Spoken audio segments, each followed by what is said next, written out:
Introduction. Avant le péché, le Père de notre race jouissait d'une communion parfaite avec son Créateur. Mais sa transgression l'a séparé de Dieu, et l'humanité toute entière est privée de ce précieux privilège. Néanmoins, grâce au plan de la rédemption, les relations entre la terre et le ciel ont pu être rétablies. Dieu s'est révélé aux hommes par son esprit, et a fait resplendir sa lumière sur le monde par l'intermédiaire d'hommes choisis par lui. C'est poussé par le Saint-Esprit, que des hommes ont parlé de la part de Dieu. Au cours des 25 premiers siècles de l'histoire de notre monde, il n'y eut pas de révélation écrite. La lumière de Dieu était transmise oralement, de génération en génération. C'est au jour de Moïse, que la parole écrite fit son apparition. Les révélations divines commencèrent alors à être consignées dans un livre, et ce travail s'est poursuivi durant une période de 16 siècles allant de Moïse, historien de la création et chroniqueur de la législation divine, jusqu'à l'apôtre Jean, le narrateur des plus sublimes vérités évangéliques. La Bible attribue son existence à Dieu, et pourtant, elle a été écrite par des hommes. En effet, le style de ces différents livres trahit la personnalité de divers écrivains. Toutes les vérités qui y sont révélées, quoique inspirées de Dieu, sont exprimées dans le langage humain. Par le Saint-Esprit, l'Être infini a illuminé le cœur de ses serviteurs. Il leur a donné des songes, des visions, des symboles et des images, tout en leur laissant la liberté d'exprimer la vérité dans leur propre langue. Les 10 commandements, prononcés par Dieu lui-même, furent écrits de sa propre main. Ils sont donc divins et non humains. Mais la Sainte Écriture, où la vérité s'exprime dans le langage des hommes, nous offre une union étroite de la divinité et de l'humanité. La même union s'est retrouvée dans la nature du Christ, qui fut à la fois Fils de Dieu et Fils de l'homme. On peut donc dire de l'Écriture comme de Jésus-Christ, qu'elle est la parole faite chair, et qu'elle a habité parmi nous. Rédigée à des époques différentes par des hommes de conditions sociales, de formation intellectuelle et spirituelle fort diverses, les livres de la Bible présentent de grands contrastes, dans le style et la variété des sujets. Les auteurs sacrés diffèrent dans leur manière de s'exprimer. Souvent une même vérité est rendue d'une façon plus frappante par l'un que par l'autre. Comme certains d'entre eux envisagent le même fait, ou la même doctrine à d'autres points de vue, des lecteurs superficiels ou prévenus peuvent en conclure qu'ils se contredisent, alors que, pour les esprits réfléchis et respectueux, ils ne font que se compléter. Présentée par différents auteurs, la vérité apparaît sous des aspects variés. Celui-ci est plus spécialement frappé par le côté du sujet se rapportant à son expérience ou à sa capacité de compréhension. Celui-là s'attache à un aspect tout autre, mais tous les deux, guidés par l'esprit, décrivent ce qui les a le plus impressionnés, différence de présentation, mais unité parfaite de toutes les parties, adaptée aux besoins de l'homme, dans chaque circonstance et expérience de la vie.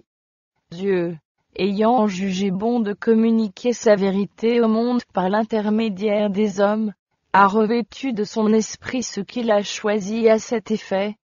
Il les a dirigés dans le choix des sujets, et dans la façon de les exposer. Confié à des vases de terre, ce trésor n'en est pas moins céleste. Le croyant humble et obéissant y contemple la gloire de la puissance divine pleine de grâce et de vérité. C'est par sa parole que Dieu nous communique les connaissances nécessaires au salut. Nous devons donc l'accepter comme une révélation infaillible de sa volonté. Elle est la norme du caractère, le révélateur de la doctrine et la pierre de touche de l'expérience. Toute écriture est inspirée de Dieu, et utile pour enseigner, pour convaincre, pour corriger, pour instruire dans la justice, afin que l'homme de Dieu soit accompli, et propre à toute bonne œuvre. Mais le fait que la volonté de Dieu ait été révélée à l'homme n'a pas rendu inutile la présence constante du Saint-Esprit. Au contraire, Jésus a promis d'envoyer le Consolateur aux disciples pour leur faire comprendre sa parole, et engraver les enseignements dans leur cœur. Et comme le Saint-Esprit est l'inspirateur des Écritures, il est impossible qu'il y ait conflit entre lui et la parole écrite. Mais l'Esprit n'est pas donné, et il ne le sera jamais, pour remplacer les Écritures. Celle-ci déclare positivement que la parole est la pierre de touche de tout enseignement et de toute vie morale. L'apôtre Jean écrit: n'ajoutez pas foi à tout esprit, mais éprouvez les esprits, pour savoir s'ils sont de Dieu, car plusieurs faux prophètes sont venus dans le monde. Et le prophète Ésaïe, à la loi et au témoignage, si l'on ne parle pas ainsi, il n'y aura point d'aurore pour le peuple. Le Saint-Esprit a été profané par des gens qui, se disant illuminés par lui, prétendent pouvoir se passer des Écritures. Abusés par des impressions, qu'ils considèrent comme la voix de Dieu dans leur âme, livrés à leur propre inspiration, privés des directions de la parole, ils s'égarent et se perdent. C'est ainsi que le malin triomphe. À l'aide d'extrémistes et de fanatiques, il s'efforce de jeter l'opprobre sur l'œuvre du Saint-Esprit, et de pousser le peuple de Dieu à se passer de cette force que le Seigneur lui-même a mise à sa disposition. Jésus a laissé à ses disciples cette promesse: le Consolateur, l'Esprit Saint, que le Père enverra en mon nom, vous enseignera toutes choses, et vous rappellera tout ce que je vous ai dit. Quand le Consolateur sera venu, l'Esprit de vérité, il vous conduira dans toute la vérité, et il vous annoncera les choses à venir. La Bible enseigne que, loin d'être limitée aux temps apostoliques, ces promesses appartiennent à l'Église de Dieu à travers tous les siècles. Le Sauveur dit en effet à ses disciples: je suis avec vous tous les jours, jusqu'à la fin du monde. D'autre part, l'apôtre Paul affirme que les manifestations de l'Esprit ont été données à l'Église pour le perfectionnement des saints, en vue de l'œuvre du ministère et de l'édification du corps de Christ, jusqu'à ce que nous soyons tous parvenus à l'unité de la foi et de la connaissance du Fils de Dieu, à l'état d'homme fait, à la mesure de la stature parfaite de Christ. Le même apôtre demandait à Dieu, en faveur des croyants d'Éphèse, de leur donner un esprit de sagesse et de révélation, dans sa connaissance, et d'illuminer les yeux de leur cœur, pour qu'ils sachent quelle est l'espérance qui s'attache à son appel, et quelle est envers nous qui croyons l'infinie grandeur de sa puissance, se manifestant avec efficacité par la vertu de sa force.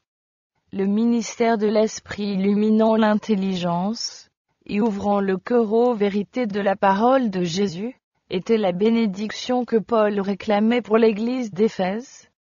Après la manifestation du Saint-Esprit, au jour de la Pentecôte, l'apôtre Pierre exhorta la foule à se convertir, et à être baptisés au nom de Jésus-Christ, pour le pardon des péchés. Et il ajouta: vous recevrez le don du Saint-Esprit, car la promesse est pour vous, pour vos enfants, et pour tous ceux qui sont au loin, en aussi grand nombre que le Seigneur, notre Dieu les appellera. En rapport immédiat avec les scènes du grand jour de Dieu, le Seigneur promettait, par le prophète Joël, une manifestation spéciale du Saint-Esprit.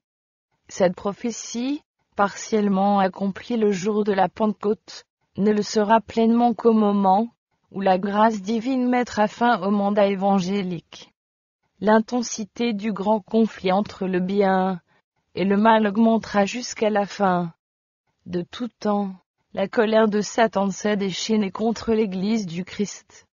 Mais Dieu a répandu sa grâce et son esprit sur les croyants pour les affermir, et leur permettre de triompher des embûches du malin.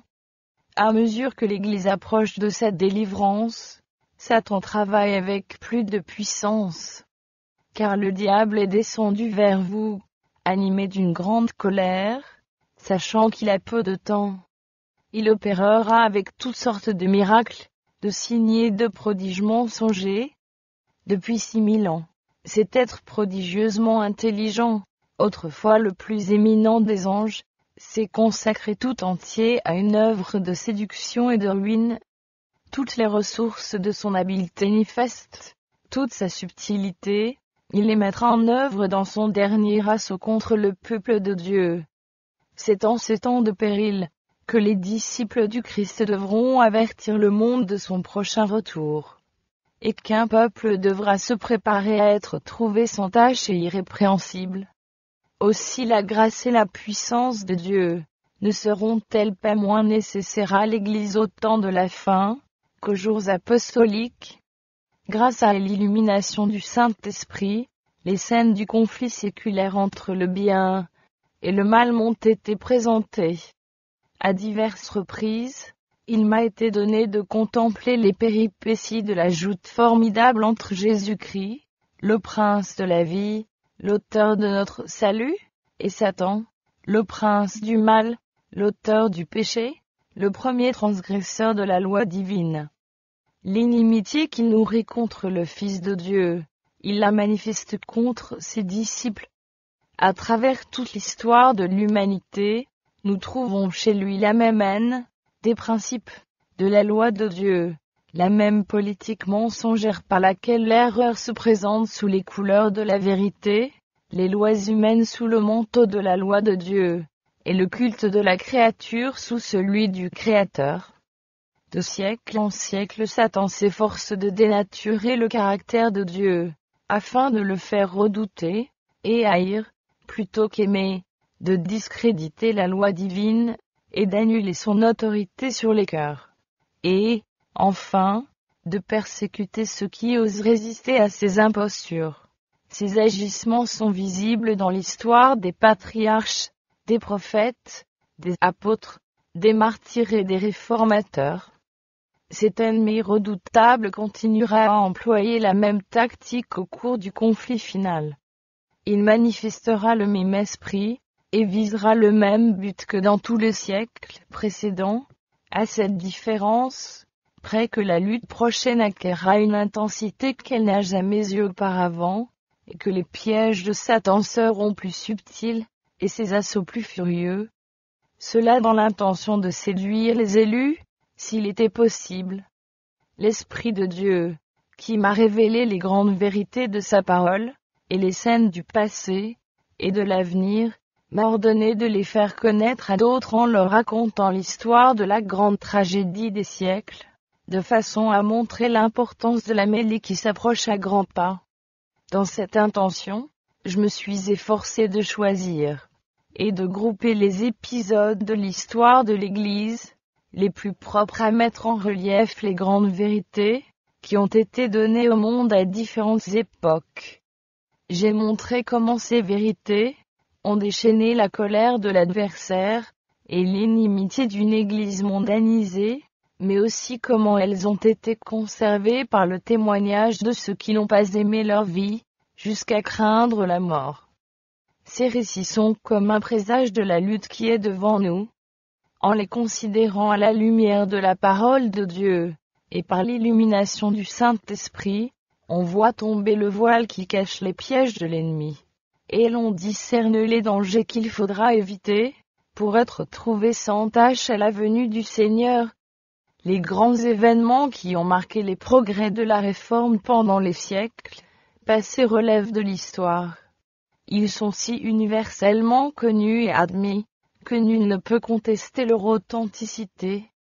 J'en ai donné des récits succincts, en rapport avec l'étendue de ce volume, et en me bornant à ce qui est strictement nécessaire à l'intelligence des faits, et à l'application des principes.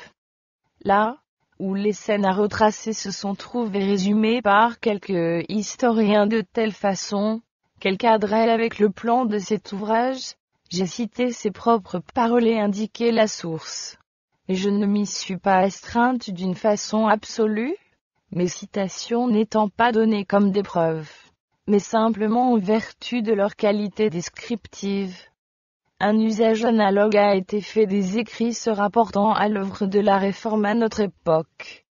L'objet de cet ouvrage n'est pas tant de présenter des vérités nouvelles concernant les luttes du passé, que d'en dégager les faits et les principes qui ont une portée sur les événements prochains. Considérés comme faisant partie du grand conflit entre la puissance de la lumière et celle des ténèbres, tous ces événements acquièrent une signification nouvelle. Il s'en dégage un faisceau de lumière qui, dirigé sur l'avenir, illumine le sentier des enfants de Dieu appelés, comme les réformateurs des siècles passés, à faire connaître la parole de Dieu et le témoignage de Jésus-Christ, au péril de ce qu'ils ont de plus précieux ici-bas. Rappeler les scènes de la lutte millénaire entre la vérité et l'erreur. Démasquer les pièges de Satan, et révéler les moyens mis à notre disposition pour y échapper. Offrir une solution satisfaisante au grand problème du mal en projetant sur l'origine et la fin du péché.